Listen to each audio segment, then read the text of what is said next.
Boa noite. Hoje estamos iniciando aqui um projeto chamado podcast Vozes da Cidadania. É um programa que visa trazer personalidades do nosso mundo aqui de Campo Maior, de nossa região, para tratar de assuntos referentes à educação, à cultura, direitos humanos, cidadania, transformação social. Esse projeto aqui é elaborado por mim, pelo meu parceiro aqui, professor Jefferson Miranda, né? Nós dois tivemos essa ideia de trazer esse canal de debate aqui nas redes sociais, para trazer essa grande discussão desses diversos temas que nós aqui elencamos. E hoje, né, na data do dia 27 de maio de 2026, estamos dando aqui o ponto inicial, o pontapé inicial desse primeiro episódio, vamos colocar assim. O primeiro episódio, nós vamos tratar aqui, estamos trazendo a professora, a educadora, a escritora, professora Ana Maria Cunha, professora de grande relevância aqui para o nosso município. Ela é atualmente a presidente da Academia de Artes, Ciências e Letras de Campo Maior, a ACALI. É uma grande personalidade que vai trazer aqui vários assuntos relevantes à educação, à academia, à cultura, enfim, vamos ter aqui nessa data de hoje, né, 27 de maio, nesse primeiro episódio, trazendo a professora Ana para tratar aqui de alguns dos assuntos, né? Esse programa terá 4 blocos, tá? Será de 4 blocos. Primeiramente, agradecer a todo você que está nos ouvindo, das diversas regiões do nosso estado, de nossa cidade, de nosso país.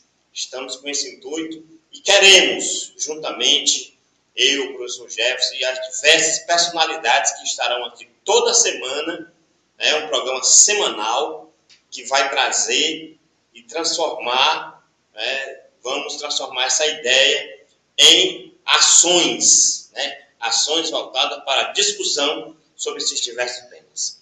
Professor Jefferson. Eu quero aqui endossar, né, esse momento, essa participação com a professora Ana, que do coração é a minha ex-professora, que sempre deixou marcado, né? E aqui eu vou fazer esse trabalho junto com o Augusto. Então, professora Ana, seja muito bem-vindo a esse podcast Vozes da Cidadania. Pela oportunidade de estar aqui, por lembrarem, né, do meu nome para fazer a abertura oficial dessa ideia brilhante que vocês tiveram, né, doutor Augusto Pereira e o professor Jefferson Miranda, meu ex-aluno, muito querido.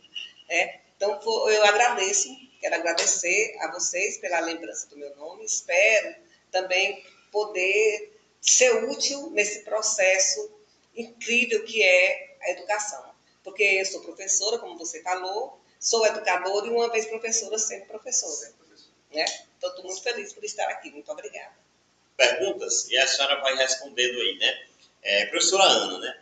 Para começarmos com conte-nos um pouco da sua trajetória pessoal e profissional até chegar à presidência dessa grande instituição que é a Academia de Artes, Ciências e Letras de Campo Maior, a ACALI. Falar da minha trajetória, né, uma longa história, mas eu quero dizer que todo grande projeto começa pequeno. Né? A gente não nasce sabendo e a gente tem que aprender. Então, para mim, eu hoje estou na frente da ACALI por conta de uma trajetória que começou lá quando eu tinha, vamos dizer, 8 anos de idade, que foi quando eu comecei a ler. Porque ninguém escreve se não lê. Então, primeiro a gente se torna leitor para depois ser um escritor. Então, fui muito feliz porque na minha casa, na minha infância, a gente tinha uma biblioteca. Meu pai era o Cunha Neto, escritor, né, cordelista. Minha mãe, uma grande leitora, escritora também, Ana Cunha. E lá em casa a prioridade era a educação. Né? Então, a gente tinha uma biblioteca. E eu aprendi a ler aos 7 anos. Na minha época, a gente ia para a escola com 7 anos, mas eu já fui alfabetizada pela minha mãe. E o meu prazer era ler. Eu tinha essa biblioteca. E quando eu esgotei, né, os livros infantis, eu tive a sorte de encontrar uma biblioteca chamada Biblioteca do Mobral, que tinha em Campo Maior. A gente morava ali na Rua da Lagoa e eu estudava aqui no centro, né, no estadual. E eu, voltando para casa, me deparei com essa biblioteca. Meu Deus, foi um achado. A partir daí eu comecei a ler, todo dia eu passava e pegava um livro emprestado, né? Toda semana. E aí eu fui lendo e me apaixonando pela leitura. Eu lembro bem que o primeiro livro que eu li na biblioteca do Mobral foi Dom Casmurro. Eu devia ter 14 anos de idade, mas eu me apaixonei por Dom Casmurro. Já li várias vezes depois, né? Mas ali para mim foi um marco de leitura, foi Dom Casmurro. Embora eu tenha conhecimento de outros livros, tenha lido outros livros na infância, mas para mim foi aí. Então foi lá com Dom Casmurro que eu comecei a escrever também.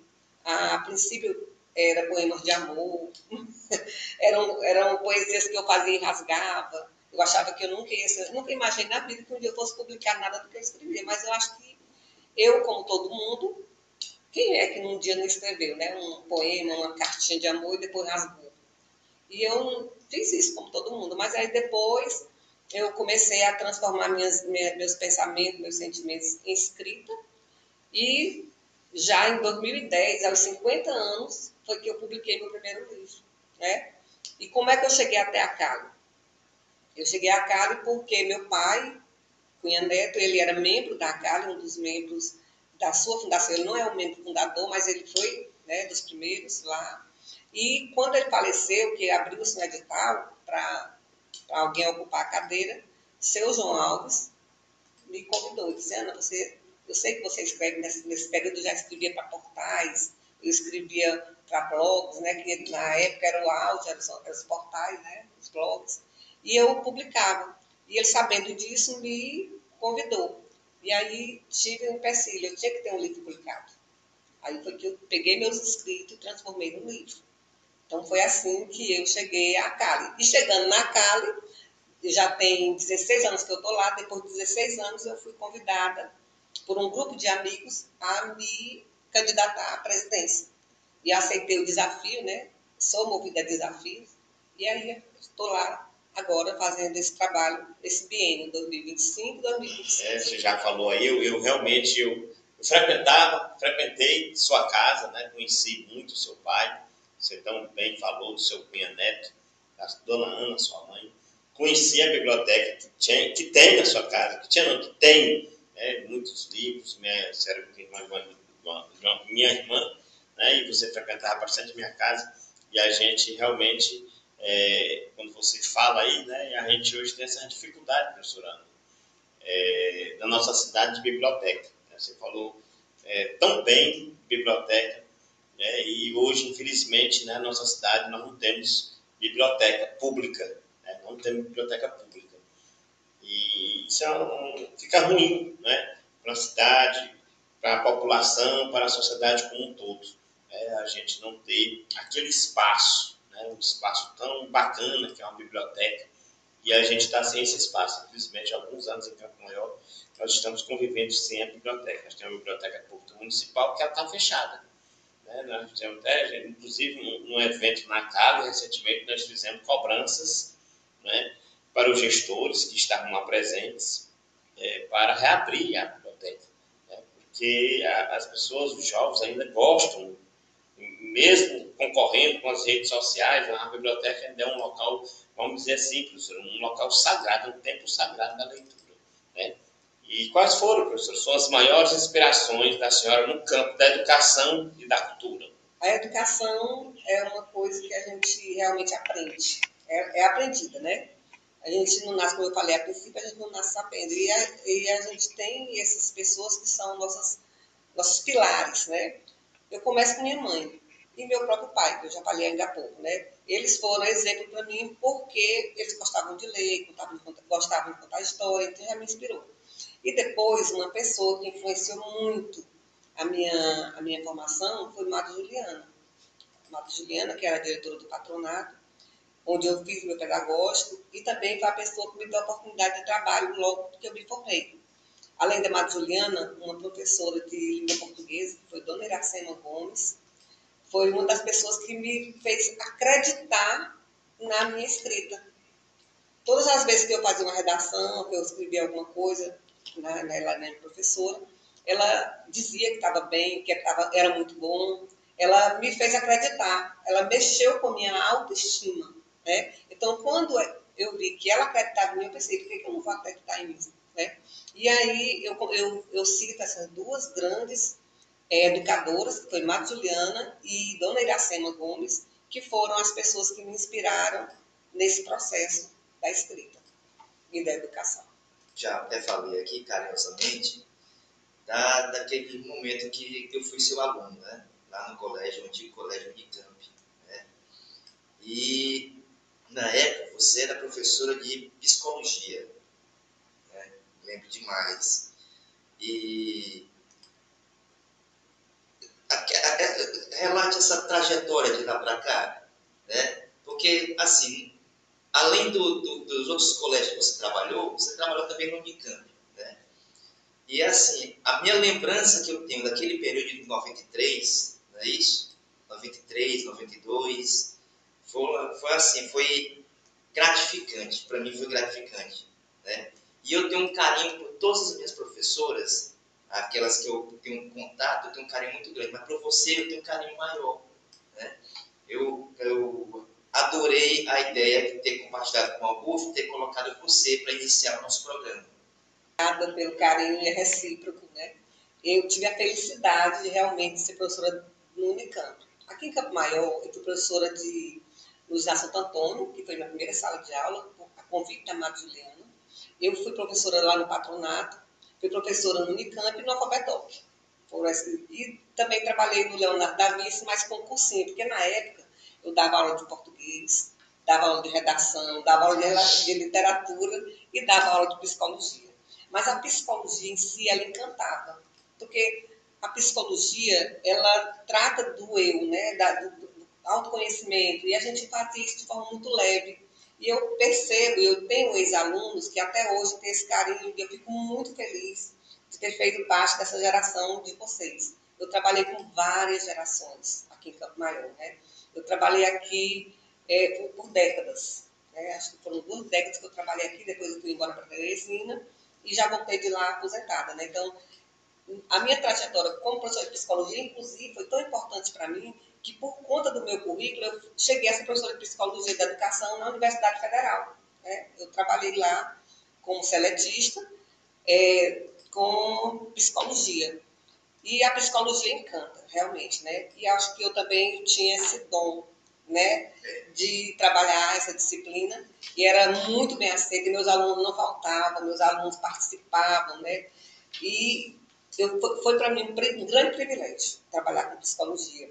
Eu trabalho com psicologia tanto na escola normal quanto no Unicamp. Vamos falar um pouco, agora no segundo bloco, né, desse programa, que é sobre a academia e cultura. Tá? E eu queria aqui que a senhora relatasse um pouco, né, para quem ainda não conhece, né, para quem não conhece, o que é a ACALI, né, o que é essa academia e qual é a missão social e cultural desta grande instituição aqui em Campo Maior.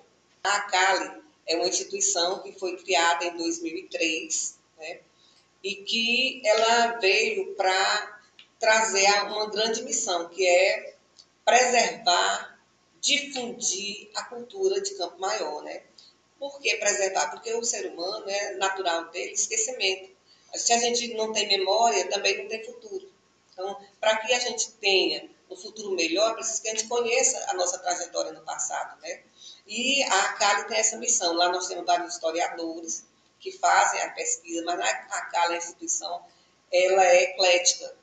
Lá nós hoje somos 35 membros, fechamos, né, com 35 membros, e lá nós temos escritores, historiadores, poetas, músicos, artistas, escultores. Então, por isso que é de ciências, artes e letras, porque lá a gente absorve, né, agrega muito esses talentos. Então, a CALI hoje ela é uma instituição que faz a diferença em Campo Maior. Nós Estamos abertos todos os dias, né? Funcionamos na Praça Bonaprimo, número 35, 350. Funcionamos todos os dias, de segunda a sexta, de 8 às 11. Estamos abertas para recebemos turistas, recebemos pessoas de Campo Maior, estudantes, recebemos um público bem diversificado e atendemos com muito carinho, recebemos com muito carinho, porque ficamos muito felizes de saber que a cultura ainda desperta o interesse de muita gente. Professora, tem muita gente que pensa que é fácil entrar na academia, né? Existe toda uma política interna e externa dentro para poder ter acesso. Eu gostaria que a senhora explicasse como é o processo para entrar na academia, na CALI. A CALI, como toda instituição, ela tem seu regimento interno, ela tem seu estatuto, tem suas normas que a gente precisa seguir, né? Então, uma das normas lá é, para entrar na CALI, em primeiro lugar, tem que ter vaga, né? Quando é que surge uma vaga? Surge quando alguém, em duas situações, ou alguém morre, né? Ou alguém renuncia. Digamos, doutor Augusto. Doutor Augusto, ele faz parte da CALI, ocupa a cadeira número 16, que antes foi ocupada em primeiro lugar pelo Gilvan Leite, professor Gilvan Leite. Com o falecimento do Gilvan Leite, a vaga ficou aberta, da mesma forma que eu ocupo a cadeira número 12, que era do Cunha Neto. Quando o Cunha Neto faleceu, abriu-se um edital. E aí, no edital, tem todas as explicações. Uma delas é, para você conseguir entrar na CALI, você tem que ter uma história, você tem que ter de acordo com a sua área, você tem que provar que você realmente tem competência, tem habilidade para estar ali. Doutor Augusto apresentou, por exemplo, um artigo na área dele, que é de direito, né? Eu apresentei um livro, com um romance, que foi o meu primeiro livro que eu escrevi, que eu já estava escrito, mas eu publiquei especificamente para poder ter material para mostrar, porque nós temos uma eleição. Aí a eleição, todos os membros votam. Todos os membros votam. E é feita de forma muito democrática. Qualquer pessoa que tenha como provar capacidade, né, de estar ali pode se inscrever. Não paga nem R$1 para se inscrever.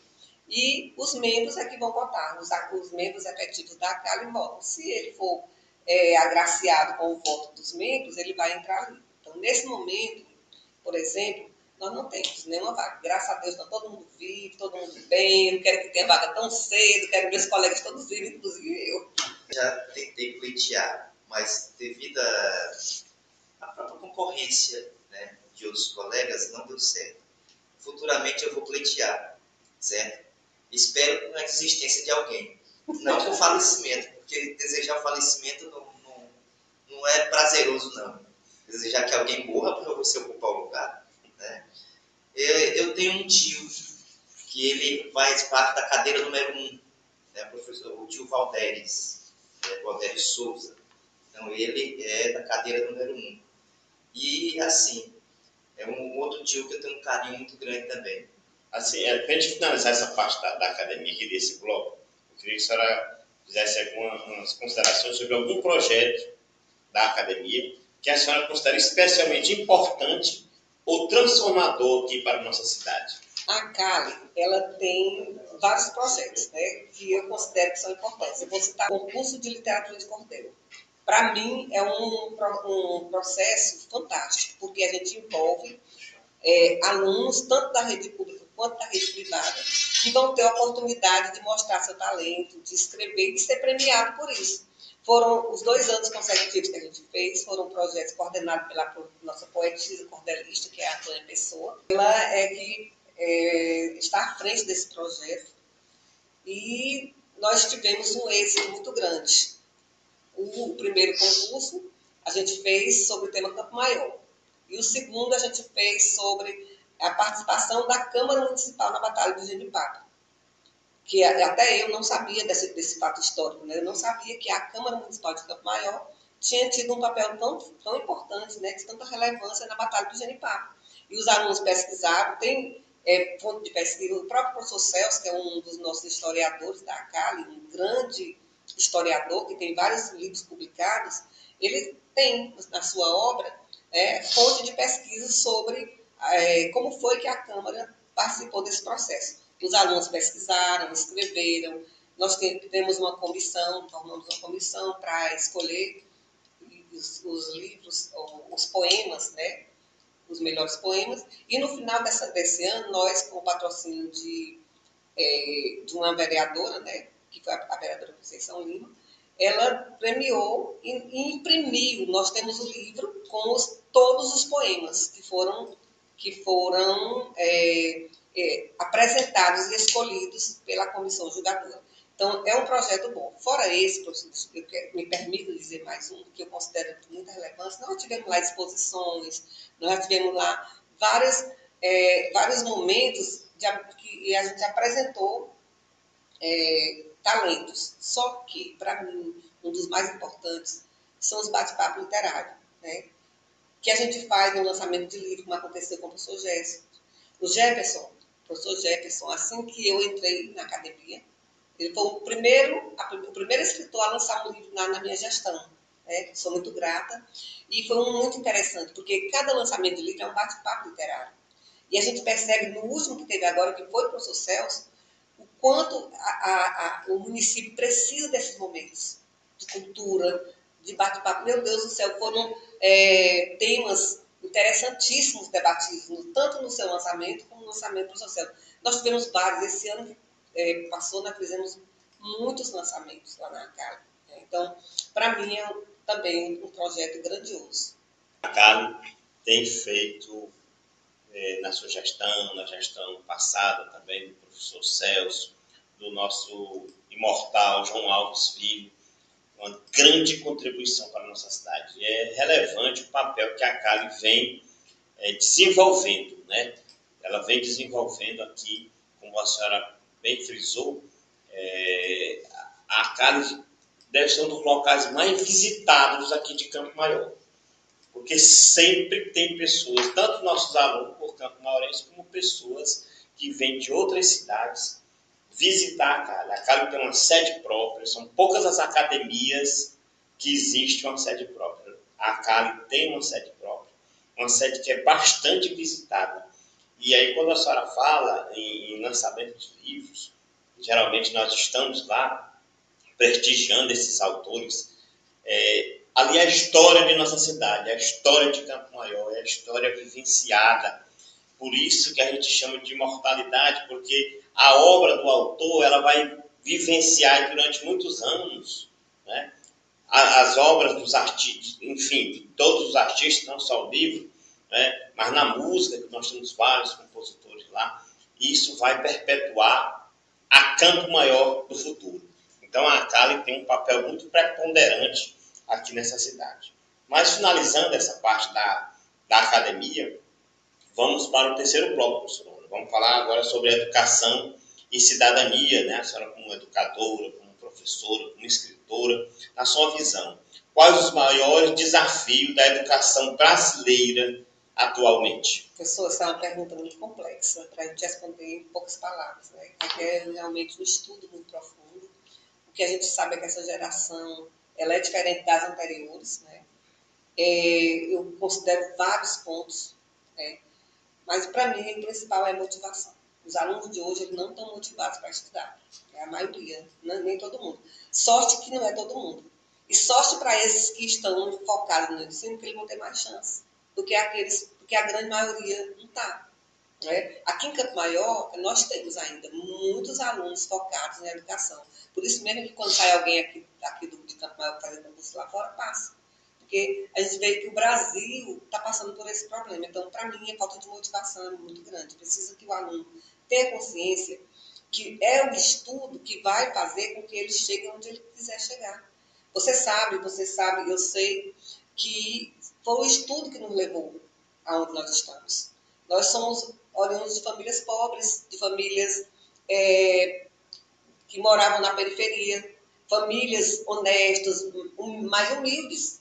E onde é que você chegou? Onde foi que você chegou? Onde foi que eu cheguei? Pelo ensino, pela educação.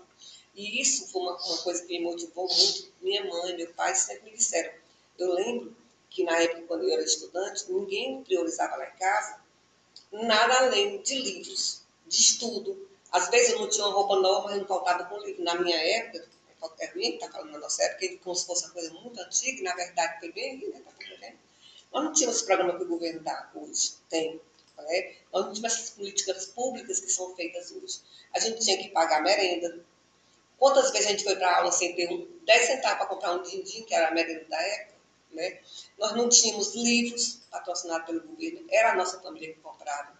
Nós não tínhamos fardas, a gente ia a pé, porque nós não tínhamos tanta moto, a gente ia, ou quem tinha bicicleta era rei, a gente era a pé mesmo, né? Eu saía lá da Rua da Lagoa para o estadual a pé. Eu vinha lá do bairro de Fátima, já casada, com o bucho no pé da goela, correndo né, esperando o filho, para o patronato. Meio-dia, fazendo meu pedagógico, a pé, porque eu não tinha um transporte. E isso, longe de ser uma coisa que me desmotivasse, não, é que me motivava mesmo, eu vou conseguir, é pelo estudo que eu vou conseguir. Então, às vezes eu penso que é tanta facilidade que o aluno não vê por quê. Por quê? O aluno ele é imediatista, até pela idade dele. Nós, quando crianças, nós somos muito imediatistas, a gente só vê aquilo. Então, ele já tem tudo. Ele tem um celular caro, que a família dá, porque se não der, ele infarta mesmo, o pai e a mãe, né? Ele mesmo não infarta, não, ele infarta o pai e a mãe. Ele tem até incentivo financeiro para estudar. Então, ele acha que a vida é só aquilo. Já está tudo bem, não falta mais nada, então para que eu estou estudando? Então, infelizmente, muitos dos nossos alunos têm essa visão limitada de futuro. Agora, aqueles que já despertaram, que sabem que pelo estudo podem conseguir, eles estão indo longe.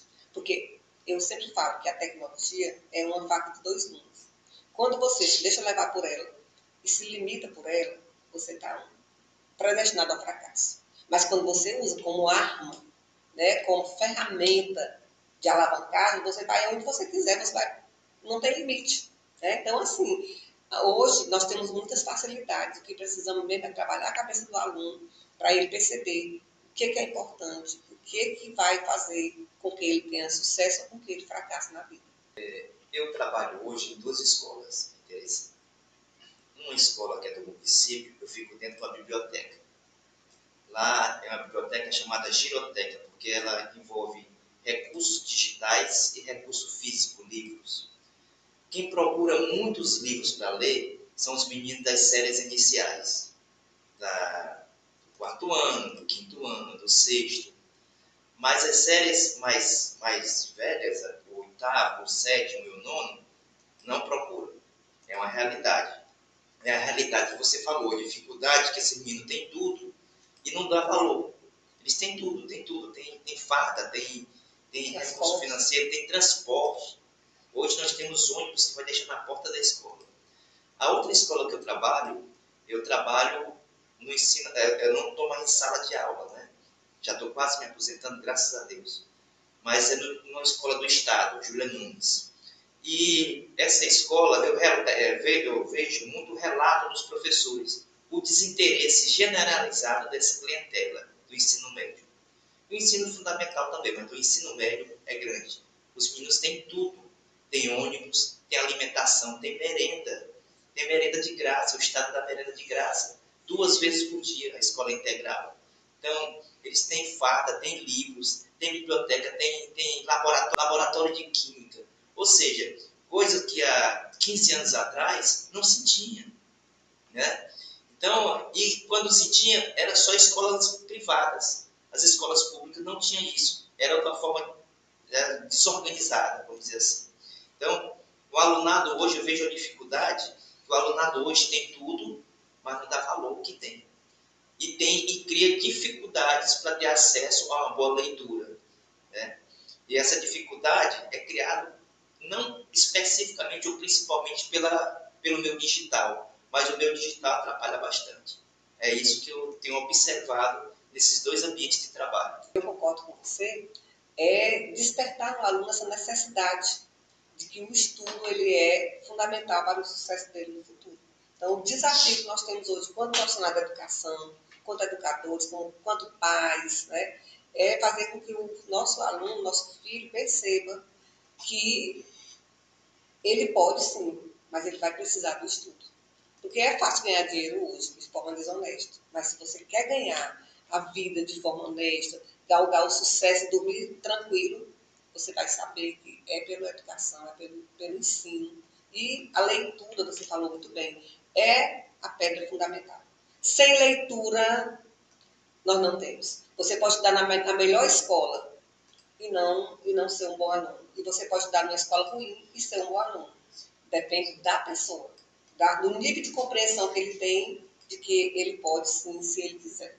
Quase finalizando aqui esse bloco, mas quando a senhora estava relatando aí, a primeira pergunta que eu me fiz, das dificuldades, né, que você morava na Rua da Lagoa e vinha até o Colégio Estadual de Campanhão, que é bem distante, que ia e voltava de pé, e aquilo passa aqui um filme na cabeça da gente, né, porque eu também, como minha família, a gente morava na periferia, e aquilo não tinha um momento mais gostoso, né, do que a gente ir para a escola com os amigos, conversando, batendo papo, e o retorno também. Eu achava aquilo do máximo para mim. Eu acho, né, que isso me credenciou a crescer cada vez mais, né? Porque realmente, quando a gente vai, hoje as pessoas vivem num mundo tecnológico, eu fazer essa pergunta sobre isso, que eu estou fazendo essa introdução aqui, porque é justamente a entrada, né, do celular na vida de todos nós hoje, né? Que é justamente por isso. Que aí as pessoas não têm mais aquela comunicação, a gente ia e voltar para as escolas brincando, conversando, tantas coisas positivas que nós aprendíamos ali naqueles bate-papos, tanto na ida como no retorno da escola, todo mundo querendo contar as vantagens, as desvantagens, o que aconteceu. E isso fazia com que a gente crescia cada vez mais com isso, né, com essas experiências. Que isso que hoje a gente não vê com muita facilidade. Mas são poucos, né? Porque, como vocês dois relataram, né? Os ônibus vão buscar, trazer, né, na porta da escola. E as pessoas estão se afastando, tanto por conta disso, também como também o celular na vida da gente, que é justamente a pergunta que eu quero lhe fazer, né? Como combater a desinformação e o excesso de superficialidade nas redes sociais através da educação, né? Eu vejo que todo problema tem solução. Eu sou uma pessoa muito otimista. Todo problema tem solução, né? E eu vejo que a leitura vai ajudar muito. Você pode até começar a ler no celular, porque às vezes a gente usa só para redes sociais, mas no celular também tem muita coisa interessante. Você encontra muita fonte de pesquisa que são motivadoras. Eu, particularmente, prefiro o livro. Eu gosto do cheiro do livro. Eu gosto de ler, né? Eu sou viciada. Eu não tenho um vício, mas eu sou viciada em leitura, né? Eu sempre tenho um livro de cabeceira que eu estou lendo, sempre, né? E aí, eu escrevi, por exemplo, esse livro. Eu tenho 10 livros publicados, né? Esse aqui é um livro que eu escrevi em 2017. É o segundo livro da série, são 3. É Um Bom Dia para Cada Dia. É um livro que são 365 mensagens, uma para cada dia do ano. Aí eu tenho o volume 1, o volume 2 e o volume 3. Esse aqui é o volume 2, né? E esse livro, eu tenho ouvido muitos relatos de jovens, crianças que gostam. Meu Deus, que eu já ouvi de pessoas dizer. Por quê? Porque são textos pequenos, curtinhos, que não cansam, que não dão preguiça. Então, assim, começa por aqui. Começa lendo um textozinho curto. Aí você pode debater. Eu tenho uma neta, né, que estuda bem aqui no patronato, essa professora, ela diz, bom, toda vez a minha professora começa a aula dela com o seu livro. O orgulho da menina. Ela escolhe um texto e ela lê e a gente fala sobre o tema, porque cada texto tem um tema diferente, né? É um texto curtinho, com começo, meio e fim, e ela escolhe o volume 3 já são textos um pouquinho maiores, né? São pequenas crônicas, pequenininhas, né? Textos reflexivos. E eu vejo que teve uma grande aceitação. Foi um livro que eu vendi muito, muito, esses livros aqui, né? Exatamente por isso. Então, voltando à sua pergunta e justificando porque eu estou falando isso. O professor, ele tem esse desafio muito grande de despertar esse prazer na leitura. E tem várias formas de você despertar.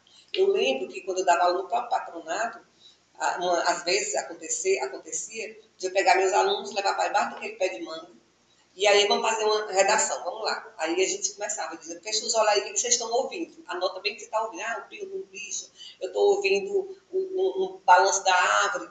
Aí eles escreviam tudo que estavam ouvindo. Agora abre e veja o que vocês estão vendo. Aí eles começavam a escrever ali. Aí eu dizia que estão sentindo. Aí a partir daqueles momentos, eles escreviam a redação dele. Agora você vai fazer uma descrição do local, ou você vai fazer uma redação, contar uma história envolvendo isso. Então, assim, tudo depende da criatividade do professor também, né? Claro que a responsabilidade não é só do professor. A responsabilidade é da família. A gente sabe que, infelizmente, tem pais que dizem assim, vai, menino, vai para o teu celular, me deixa em paz, né? Os pais também, nem todos, graças a Deus, mas muitos querem se livrar da criança e jogam para a tela, né?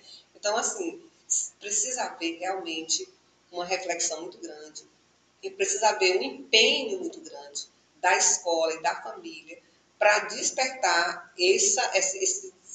motivar o aluno para a leitura. Eu continuo achando que a leitura é fundamental. Por quê? A história está nos livros. Tem livros que estão bem no celular. Tem livros que você não precisa nem ler, você pode ouvir, né? Mas a gente sabe também que o aluno ele tem várias formas de aprender. Tem uns que aprendem ouvindo, outros que aprendem lendo, outros que aprendem falando. Então, assim, a gente tem que descobrir qual é a forma de leitura que a forma de aprender que o nosso aluno tem. Qual é o canal de aprendizagem?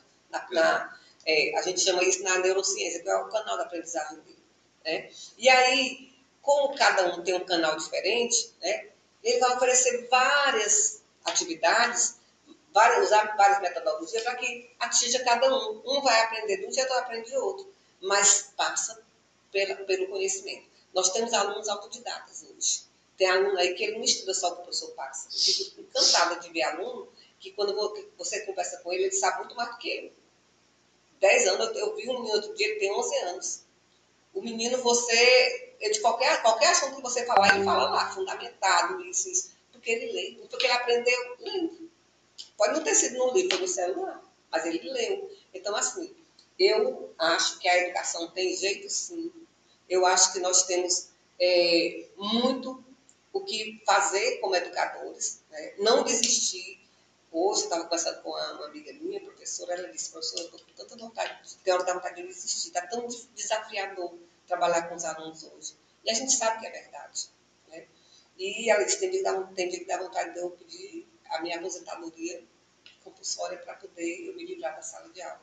E isso é triste, porque eu, graças a Deus, fiz parte de uma geração que era o prazer da aula. Eu nunca tive, eu desafio alguém dizer assim, eu vi você colocando um aluno para fora de sala de aula. Nunca aconteceu.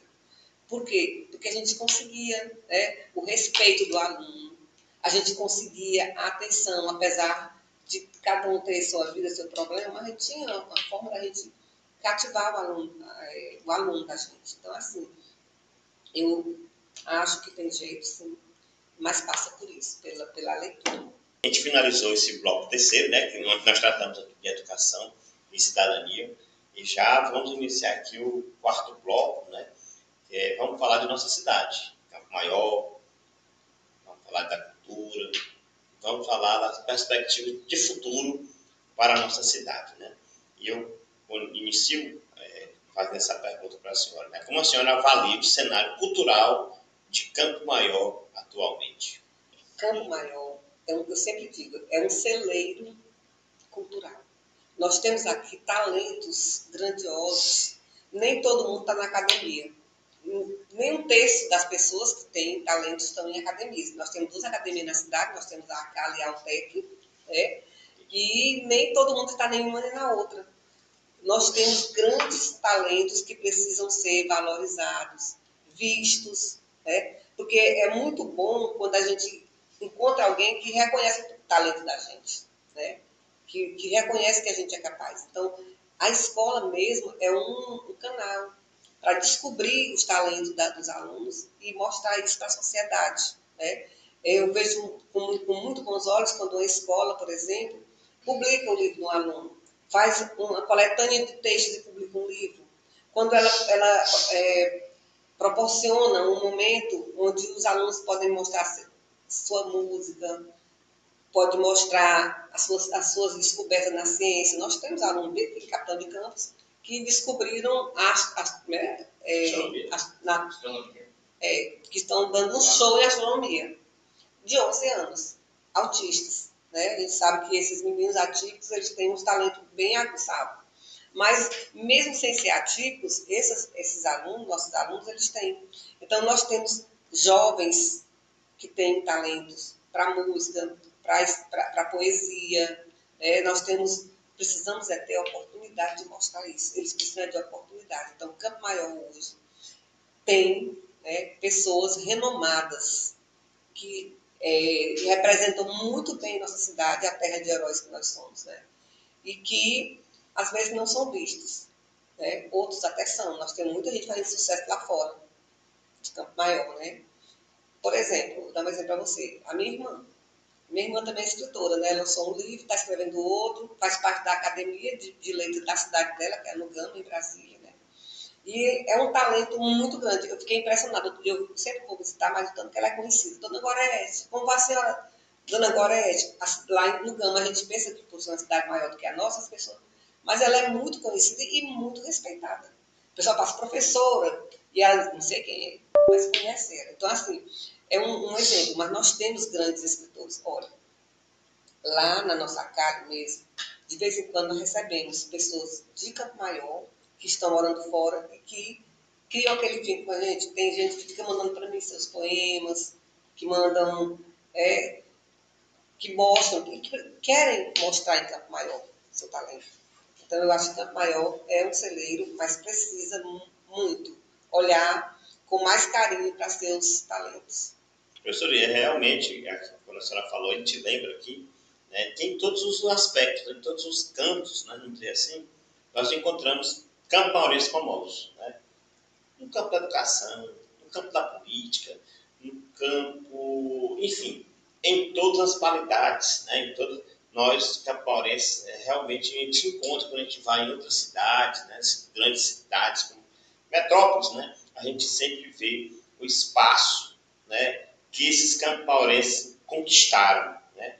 Porque muitos através da educação, muitos deles através da educação, quase todos, podemos dizer assim, e que se destacam no cenário jurídico, né? Quantos advogados famosos nós temos, tanto aqui em Campo Maior como em outros estados, né? Fazendo sucesso, pessoas de muito sucesso, na música, quantos compositores famosos nós temos aqui em Campo Maior. Enfim, em qualquer área que a gente começar a discutir aqui, nós vamos realmente encontrar esses campaurenses famosos, essas pessoas que realmente e tem, assim, vamos dizer assim, tem assim, um amor muito grande pela essa terra natal, né? Por essa grande cidade, né? Que tem 263 anos de idade, uma cidade de Campo Maior, e que tem produzido realmente muitas, vamos dizer, é um celeiro, como você bem colocou, né? De pessoas vamos dizer assim, inteligentes, né? Que realmente marcam, né?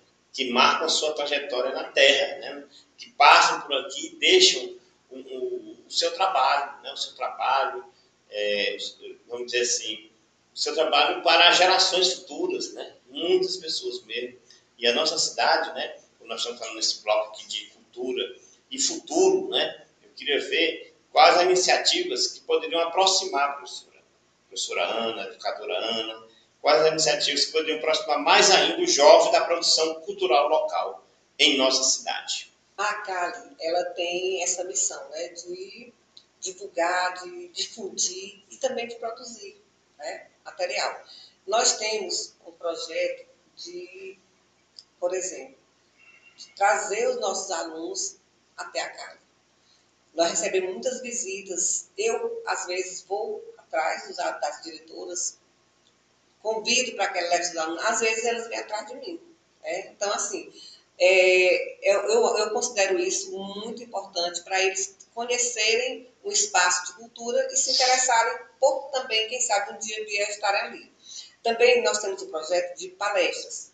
Recentemente nós tivemos uma palestra com aquele escritor campo-maurense, Jacó Fortes, que vive em Brasília, um homem inteligentíssimo, que contou a história dele, saiu do nada e chegou, até 12 anos ele era analfabeto. E hoje, o Jacó faz uma diferença lá fora que poucos campo-maurenses conhecem. É um escritor fantástico, ele me manda semanalmente as crônicas que ele escreve, para eu ler, comentar, e gosto muito. Então, assim, nós temos esse propósito. Nós estamos com o projeto de construção do nosso auditório, que logo que seja concluído, vamos ter espaço para levar os alunos, porque nós não temos. Essa palestra do Jacó, por exemplo, do escritor Jacó Fortes, foi na Câmara Municipal. Mas logo que a gente conclua a construção do auditório, nós vamos fazer mais ainda. Nós temos a roda de conversa, nós temos os café literário lá na Cali, que a gente convida pessoas e há realmente aquele entrosamento. Tem café que não cabe dentro da casa, porque o espaço é pequeno, a gente vai na porta da casa, na calçada, e só tem hora para começar, o povo não quer mais ir embora. Isso mostra a necessidade que Campo Maior tem desses momentos de debate cultural, de entrosamento, de respirar a cultura, entendeu? Então, assim, a Cali tem esse propósito. Logo que a gente conseguir construir o auditório, vamos ter intensificar mais ainda a nossa agenda, porque nós temos esse propósito de levar, transformar a Cali num espaço bem acessível e de transformar isso num momento prazeroso para os alunos, para as pessoas, os nossos membros, né? E isso eu considero um grande projeto. Professora, quando a senhora falou da importância que a Cali tem hoje, né, em destaque, nós falamos quase agora sobre isso, né, do papel relevante que a Cali tem, eu aqui, o professor Jéssica Miranda e todo um CD de pessoas, e a senhora também que passou por lá, a Alcan, né, lembro muito aqui da Associação Universitária de Campo Maior, dos idos da década de 70, 80, 90.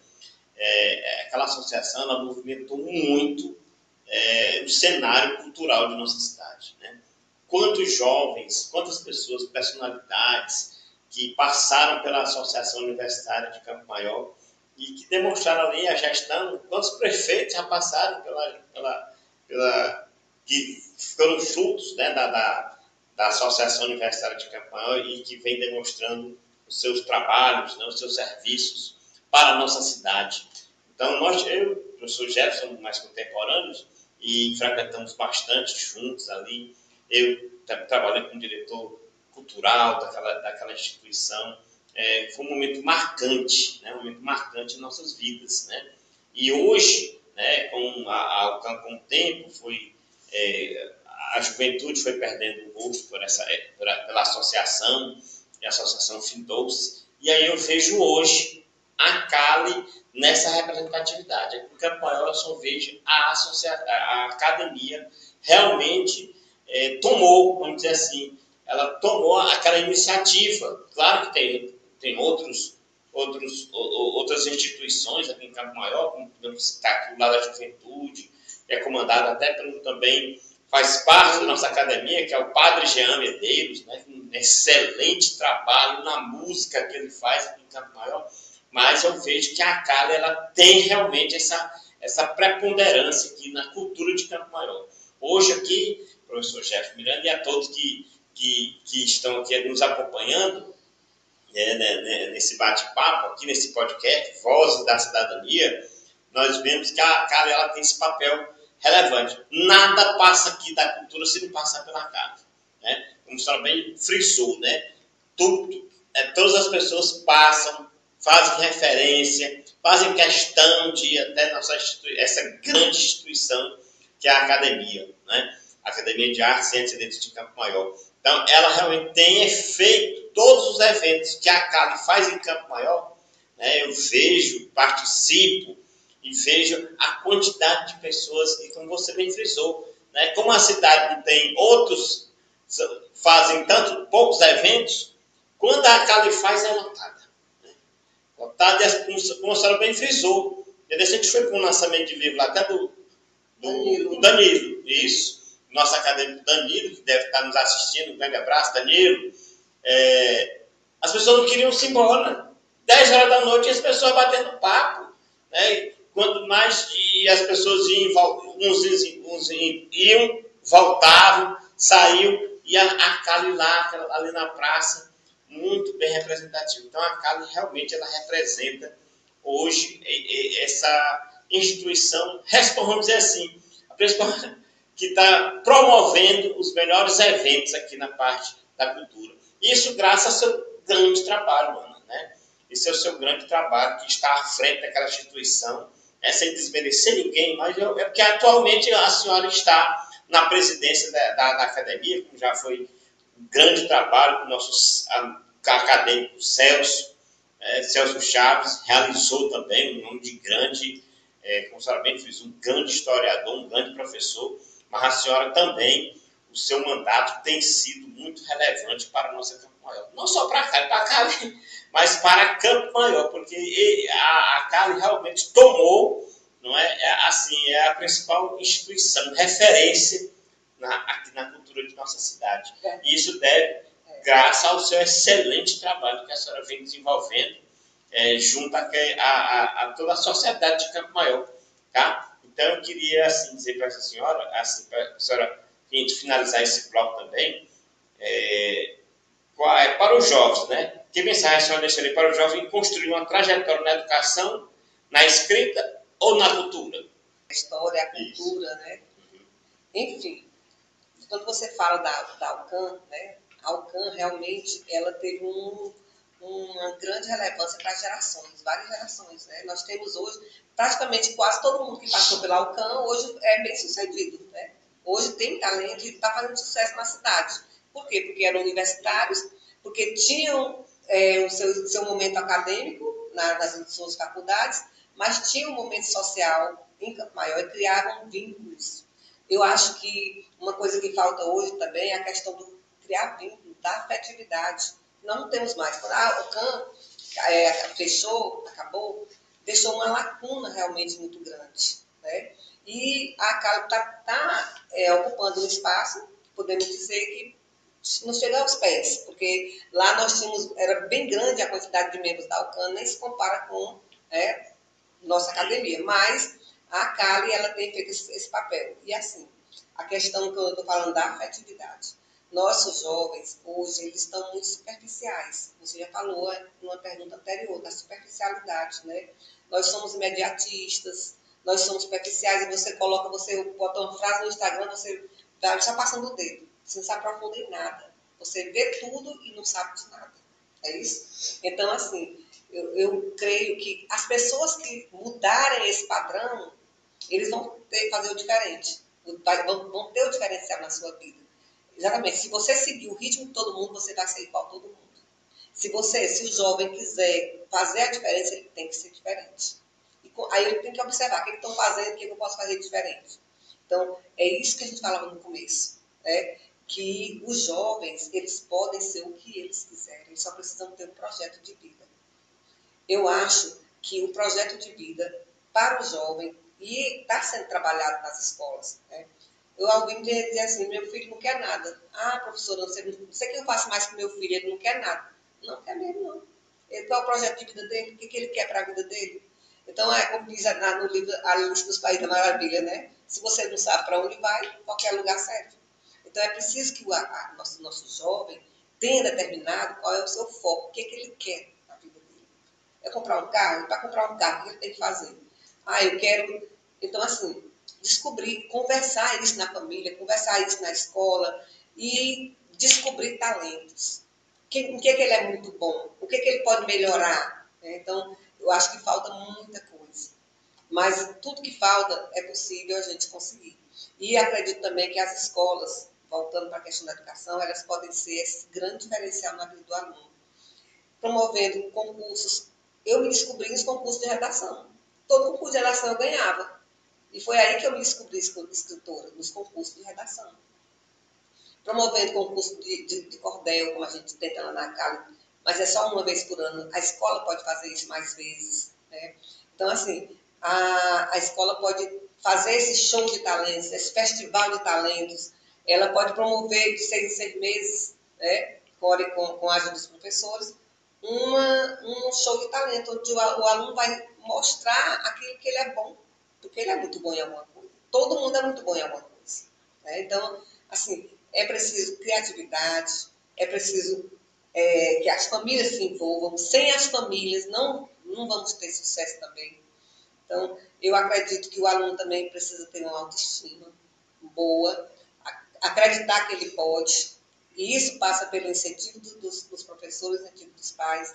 Então, assim, eu acredito que a Cali também tem esse papel de mostrar isso. Eu sempre que estou dando uma palestra para os alunos, eu digo assim, eu olho para vocês e eu vejo vocês no futuro. Eu estou vendo aqui futuros vereadores, futuros prefeitos, eu estou vendo aqui futuros escritores. E aí eu pergunto para eles, fecha os olhos, o que você vê em você? Então, assim, tem que olhar para o futuro. Tem que sair do imediatismo, do hoje, do agora, e tentar o que eu posso ser lá, né? E nem todo mundo é escritor, mas todo mundo precisa escrever. Nem todo mundo publica, mas todo mundo precisa, né? Ler. E se não existe escritor, se não houver leitor. Então, começamos pela leitura, né? Começamos pela leitura, pela escrita, pela coragem de mostrar, pelo acreditar nele mesmo, né? Pelo apoio da família, pelo incentivo da escola. E é um conjunto, ninguém se faz sozinho.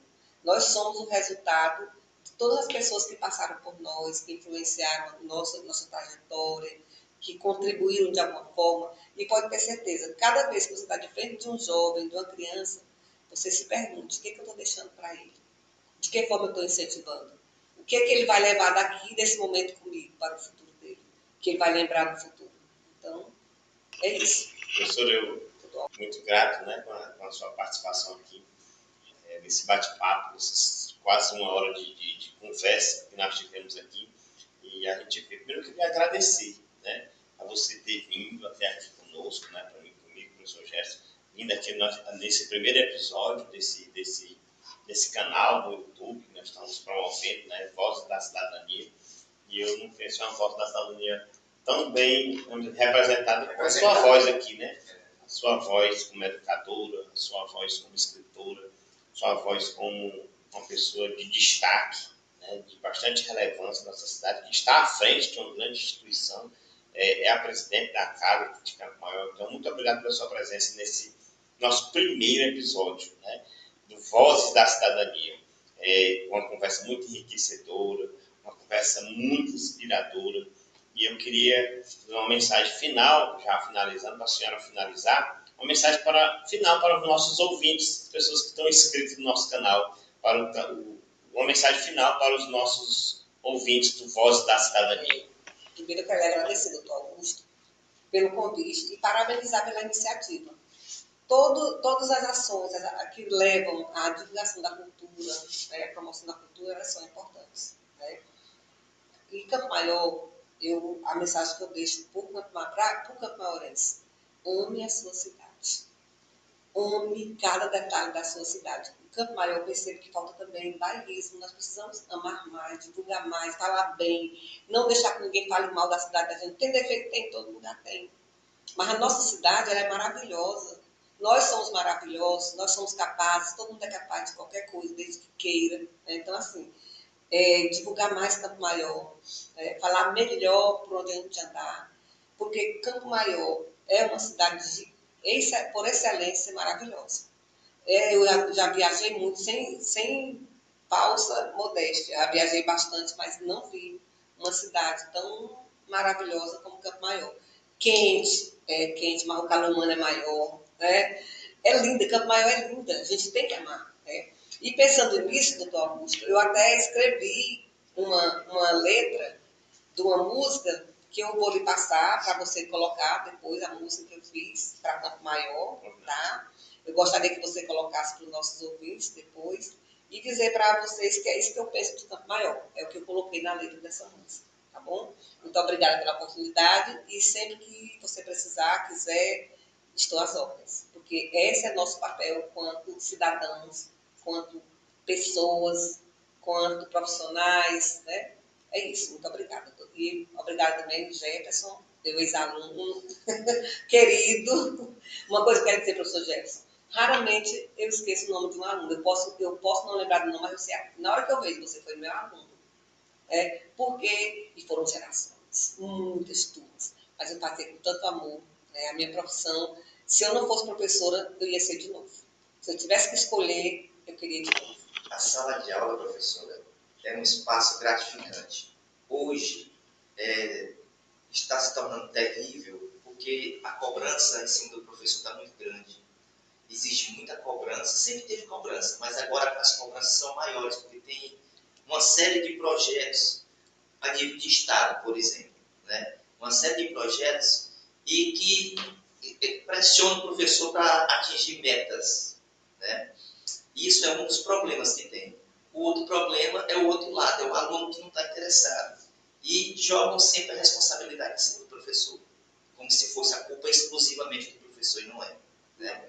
Existe uma série de elementos que contribuem para que dê errado em algum momento.